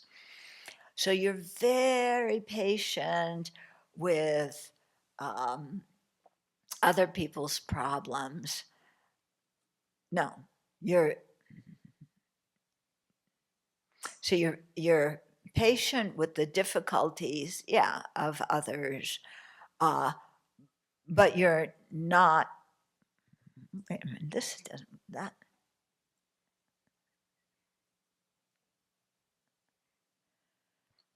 okay, I'm not going to use the example that's written here. Inverted patience, okay? So I'm angry and I'm very patient with my anger. Yes, there's so many reasons you're angry because they did this and this. So, yes, your anger is justified. We're very patient with our anger. That's inverted patience. You know, we should, or inverted fortitude. Instead, we should say, no, there's no reason to just, you know, practice, let myself have this kind of attitude. Yeah. Inverted aspiration. So we have great aspiration, great determination to get involved in meaningless activities. Yeah, we have great determination and ability to make plans when we want to take revenge on somebody. Okay. Yeah, but we don't have any kind of aspiration for Dharma practice. Okay, but lots of aspiration for negativities or just meaningless, trivial stuff. Next is more inverted deeds, inverted taste or inverted flavor. So we love the pleasure from ignorance, anger, and attachment. Yeah, we love our attachment. That's inverted, taste or flavor. Um, we savor it, but we should really savor the Dharma and savor our practice and so on. Okay, we have. Or another example, we have no taste of Dharma understanding, but we really are expert about politics and military affairs, or where to go shopping to buy the latest stuff that are fashionable. Yeah. Okay. The next inversion is inverted compassion. So we feel sorry for poor practitioners, people who are practicing the Dharma, who are abstaining from the enjoyments of life. We feel pity for them. This is inverted compassion. Yeah. Um, but we have no pity, no compassion for people who are successful in a worldly way. Yeah. Whereas those people, they're as worthy of compassion as the people who are impoverished. Yeah. Inverted yearning or inverted loyalty. Yeah. So we are especially loyal to our family and to our friends. We will do whatever they say, join in all the activities. We will defend them if somebody else criticizes them. But it's inverted loyalty because we don't try and teach them the Dharma. Yeah, we're loyal to them in terms of getting them involved in worldly, useless things and in negativities, but we're not loyal in the sense of really doing something that will benefit them and help them. Okay. And then the next inverted is inverted rejoicing. So we rejoice in the pain and discomfort of our enemies. Those people who we don't like, who are bugging us. We don't have to have intense hatred for them, but, we don't like him, and we rejoice when they face illness or not getting their way or criticism or something. Yeah, but but we don't rejoice at the merit of people who are creating merit and doing virtuous actions. So inverted rejoicing. The next one is don't be erratic. Oh, but being erratic it's so great, because then you keep everybody on edge. They don't know who you are that day. Yeah? Because one day you are friendly and smile, and the next day, and the day after that, you're giving orders, and the day after that, you're being very cooperative. So you're very erratic. Yeah. And we're erratic with our Dharma practice. Yeah. I practice when the sun's out. No, actually, I practice when it's snowing, but when the sun's out, I want to be out in the sun. Other people don't, they practice when the sun's shining, but not when it's snowing, okay, because they want to go out skiing. Yeah. But, the idea here is that, yeah, we're sporadic. We're erratic. We're not doing something, creating virtue in a consistent way. So to try and do that, be consistent. Do not underestimate your ability. Ooh, this is a frontal assault on the self-pity mind. Okay. So here they describe it as don't shirk your responsibility, but take on beneficial tasks. But also don't bite off more than you can chew. But our version of it, because we are expert at self-denigration, aren't we? Yeah. No real need for anybody else to criticize me. I do a very good job of trashing myself. Thank you very much. Yeah. So what are we doing? We're underestimating our ability. What do we criticize ourselves for? Oh, nobody likes me. Yeah, really? Yeah. Oh, nobody ever cooks what I like. Yeah. Yeah, really? Yeah. I can't do anything right. Really? Yeah, we're constantly underestimating ourselves. Yeah. Aren't we, Venerable Jigme, when we say we can't lift those heavy things? We're just underestimating ourselves, our strength. We have, look at that flab. Okay. But really, we underestimate ourselves and don't give ourselves credit for what abilities and talents we have. Yeah. Or we have a talent, but we mess up one time. And so we say, okay, I'm not going to do it again because I don't want to mess up a second time. Okay. That's like, what's that like? That's like you're, a really, oh, they had some of my news watching. Okay, so about 22 years ago, there was a 13-year-old girl who was supposed to sing the Star-Spangled Banner before a football game, her high school or junior high and somebody else. And she started to sing the Star-Spangled Banner. And after a couple of lines, she forgot the words. Okay?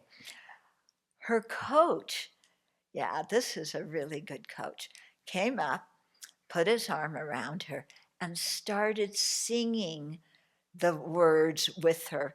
And when he started, she remembered the words, and the two of them sang it together. Yeah, it was a beautiful thing, But she felt so embarrassed. I'm singing the Star-Spangled Banner in front of all these people, and I forgot the words. How can I hold my head up? You know? So people made fun of her, people ridiculed her. She felt awful for years. So why this was, this was in the newspaper when it happened 22 years ago. But at a recent football game or some kind of game, basketball, whatever the season is, you can see how interested I am. But what she did is, she sang the Star Spangled Banner again, this time completely full volume, full passion with those bombs bursting in air. And she burst her, her not giving herself credit for what she could do. Okay. But how we shy away, oh, I didn't do that perfect, now I won't even try. Yeah. Okay, next, be liberated by two. The two are examination, and analysis. So here, one example of examination, to examine which of our afflictions is strongest and more frequent, and the analysis is recognizing the object that sparks the arising of our affliction. So examination looks more generally, analysis looks more specifically at causes and conditions. The next one, do not boast. Aw, really? Yeah. But boasting, people like to brag, and we think when we brag that other people are going to respect us more. But I don't know about you, when somebody brags, I don't respect them more, I respect them less. Yeah. So don't boast. Be more focused on what can I do to benefit the situation than, and not boast about our practice, or I was so generous, this and this. I, was so patient. This person behaved abominably, but I was patient. Don't boast. Oops.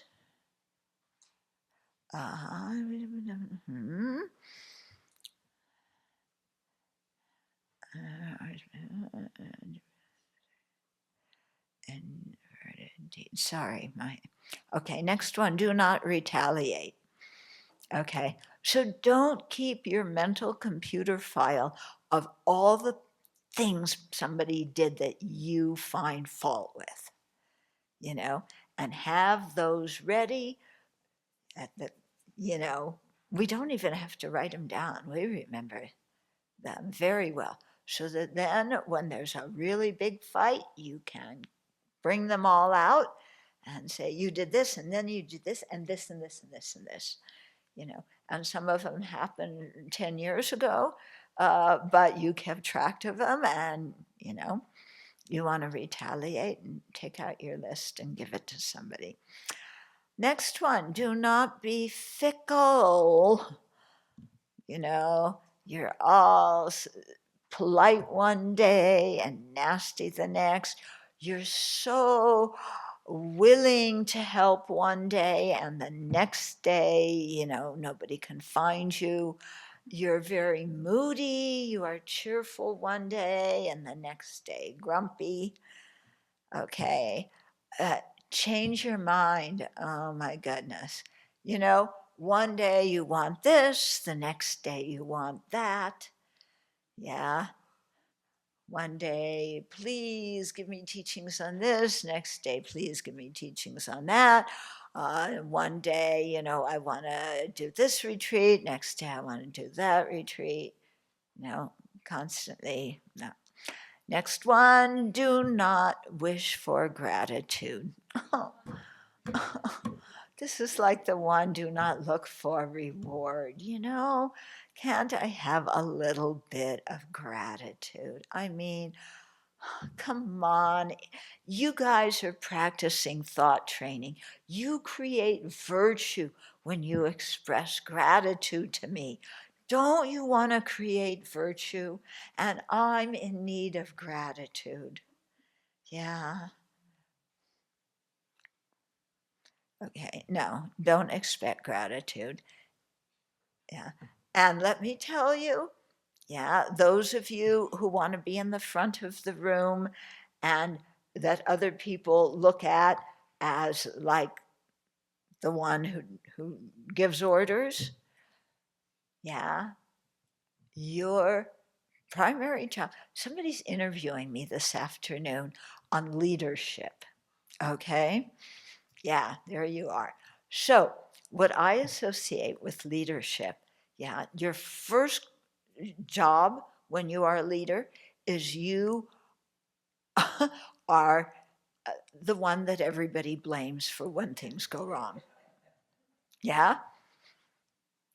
And if you want to be a leader, you have to be willing to take blame, because when people don't like what's happening, you know, they're not going to own it themselves. They're not going to blame their friends. The boss. Yeah. So when I'm in Singapore, so often, people just criticize their boss. I get so many Dharma questions, I'm teaching patients, and the Dharma question is, my boss does blah, blah, blah, blah. How do I deal with it? I'm getting so angry. Or my boss is so angry, how do I get them to be more tolerant?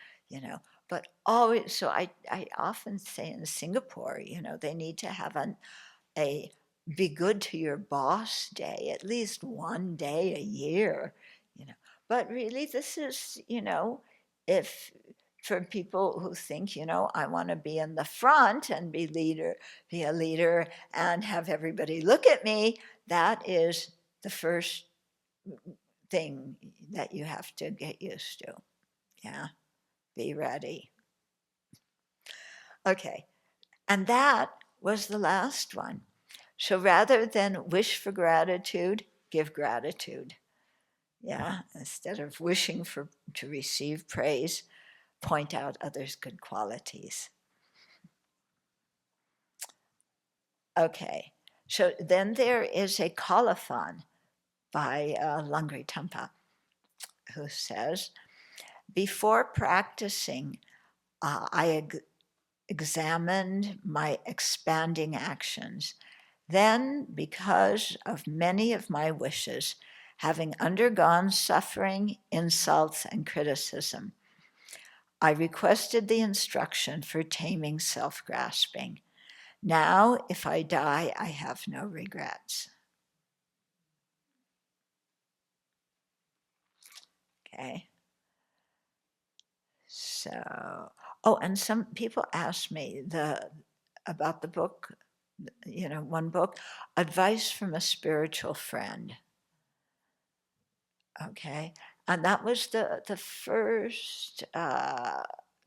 There's many thought training teachings. There's many texts on the 7 points that have different variations of the 7 points in different orders, but I followed the one from Advice to a Spiritual Friend, because at that time that was really the only one that was published. Yeah. Now there's many thought training in general and 7-point thought training. And we should start over. Yes. There's a tradition that when you finish a text, you start at the beginning again, and then you stop, and it indicates that then you have to meet again to finish. Okay. So here, the homage at the beginning was homage to great compassion. And the first lines, okay, so the first one is the preliminaries. First, train in all the preliminary practices. The second is the main practice. Having gained stability, receive the secret teaching. Consider all phenomena as like a dream. Examine the nature of unborn awareness. The remedy itself is released in its own place. Place your meditation on the nature of the foundation of all, the essence of the path. In meditation break time, be a creator of illusion. That was all for ultimate bodhicitta. Now, conventional bodhicitta, it is like a diamond, the sun, and the healing tree. When the 5 degenerations flourish, transform them into the path to full awakening. Banish the one object of every blame. Meditate on the great kindness of all. Practice a combination of both giving and taking. Commence taking progressively from your own side. Place these 2 astride the breath. There are 3 objects, 3 poisons, and 3 sources of virtue. Remember this by repeated recollection, and practice every activity by these words. So those were the first 2 points of the text. And with that, we will dedicate the merit and rejoice. We got through. I actually finished a text in the time frame. Don't say miracles can't happen.